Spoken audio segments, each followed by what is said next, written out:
Yo, what is up guys? It's the Goblin and welcome back to another Fortnite video. Now I apologize if my voice does sound a little weird. It's because I am sick, but today's video I know you guys are going to love it. I'm going to be giving you guys about 10 to 12 tips I think I have written down here on how to become a god instantly in Fortnite. These go from very basic to very advanced tips and stuff that will 100% help you out in Fortnite Battle Royale. So if you guys could smack a like on this video, that would be absolutely amazing. Let's go ahead and go for 310 likes, and of course subscribe to the channel if you guys are new and not already subscribed. That'd be amazing. We're up over 60,000 subscribers, so if you guys are new to the channel and not already subscribed, be sure to, if you're logged into your YouTube account, hit that subscribe button and make sure you guys are subscribed, and let's talk about it. Also, this gameplay is from a little while, like a couple days ago, but I actually used one weapon in this gameplay that is not available anymore, one rarity of a weapon that's not available anymore. So if you do notice what that is, be sure to point it out in the comment section down below. Let's get started. So first tip on my list here is to find the right sensitivity. Now, what I mean by finding the right sensitivity is a lot of people work on different sensitivities. I have a video on that. And the fact is that whatever your friends are using or the players you look up to could be a different sensitivity than what you are. I know once you find a sensitivity that is right for you and you stick with it, the game will become a lot more easy and a lot more natural to you. My sensitivity, I like to have it right in the middle at 5. But if you're a player that needs to be more hyperactive or maybe more active with shotguns, you might want to go up to 6 or 7. And if you're more careful about those long range shots, you might want to lower your aim down sight sensitivity. That all depends. Find a sensitivity that is good for you and then stick with it. Don't be someone that switches it every day, because then your muscle memory will be off and that will really mess you up. Next tip is just going to be a quick tip. I'm sure most of you guys know this by now, but if you don't, this is a major key.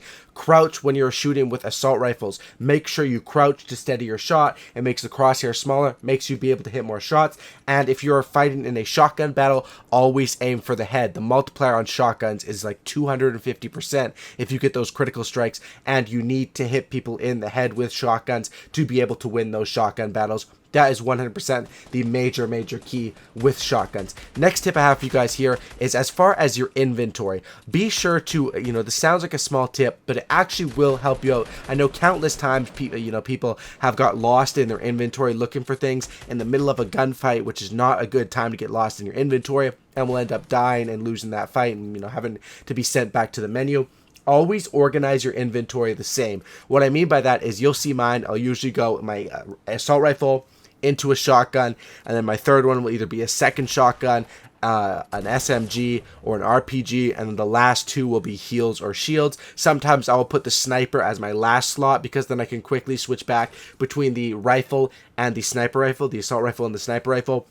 But whichever way you organize it, it doesn't really matter. Just make sure you know what it is, and that you stay consistent with that, so that you're never getting lost in your inventory and you end up pulling out your RPG or pulling out your bandages or your freaking pickaxe in the middle of a gunfight. Make sure you guys figure that out and don't get lost in your inventory. My next tip here is to have the height advantage. In a general consensus, if you have the height advantage, you have an advantage in that gunfight. You can get the height advantage in this game very easily by building up, and especially using ramps. Don't be afraid to spam build.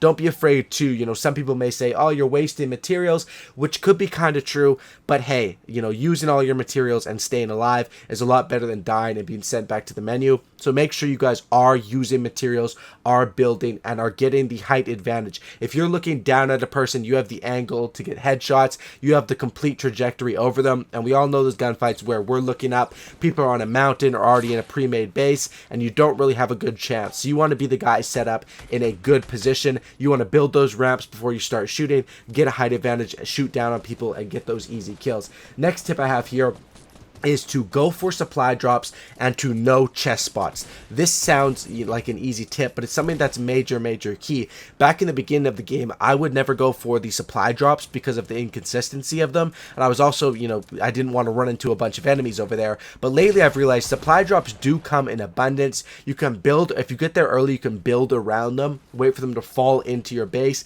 and they'll usually have for you a potion, a scar, or an RPG. One of those things, sometimes multiple. They're very, very useful. Definitely go for supply drops. As far as knowing chest locations, this comes with just playing the game, watching gameplays. Chest locations are not the same every single game, but they're the same potential chest locations. So check different spots.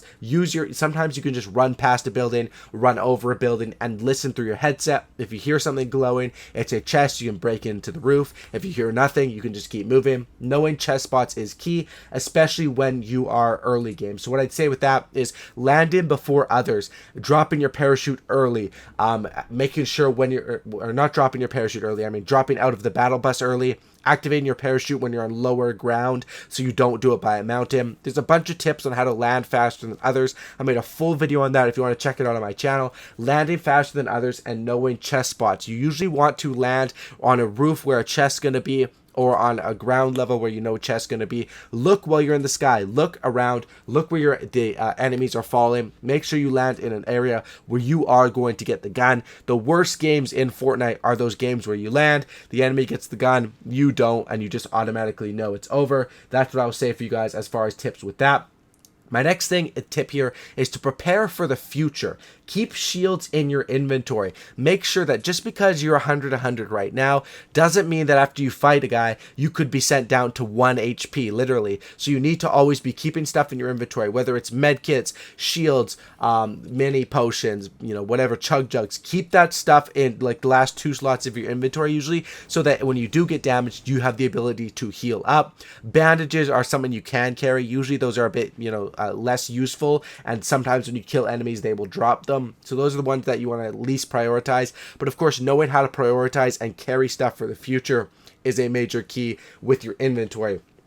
Another key for preparing for the future is with the zone. Even if you are, the zone hasn't come in yet, if you hear people shooting on the outside or the opposite way of where the zone's going, you may be tempted to go there, but you have to keep an eye on that zone timer, because a lot of times you can get stuck in the zone. You might think you're going to make it out fine, but you get hit with 1 or 2 bullets, and that completely could ruin your whole gameplay. Pay attention to the zone. Prepare for the future. Don't think about just what's happening in the now. You have to think about, how am I going to be shielded? How am I going to be looted up? And how am I going to win at this entire game? This is you have to survive to be the last man standing, or the last squad standing, or the last duo standing to win this game. That is definitely a major, major key. Next tip I'll give here, which is a very, very, simple, self-explanatory one, but, just for people that don't know how to do it, make sure every single time you have your head in the game and you're healing efficiently. Always use the mini potions before you use the 50 bowl, because you cannot use minis past 50 shield.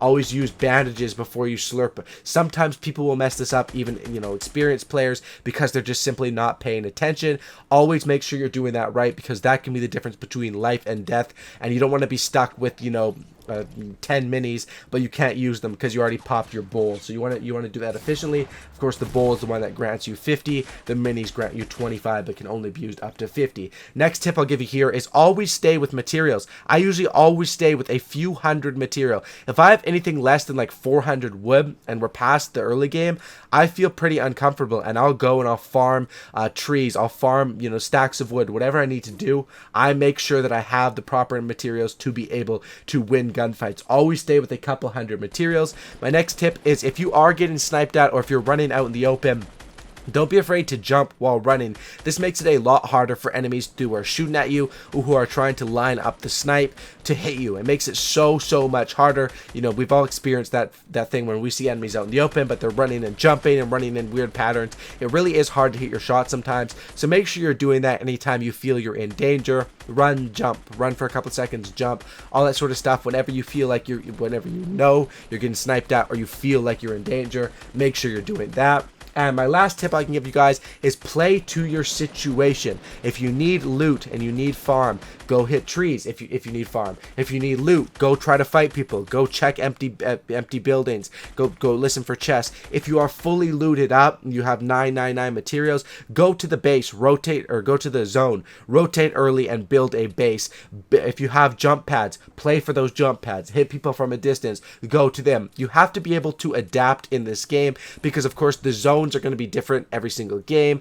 Well, of course, there's a limited option of them, but the zones are going to be different. Sometimes they can finish on a mountain. Sometimes they could finish in a building in tilted towers. You have to be able to adapt to how much loot you have, how much loot you don't have, and make sure that you are playing to your situation and doing well in this game. So hope you guys did enjoy today's video. If you guys did, be sure to smack that like button. Sorry for my voice once again. I am really sick, but I love making these Fortnite videos. I wanted to get this one out for you guys because I think this is a very, very important video and it should make you guys all improve at this game. Smack that like button and subscribe to the channel if you guys are new. Be sure you guys are subscribing. Thanks for watching, guys. Hope you all have a great night, and I'm out. Peace.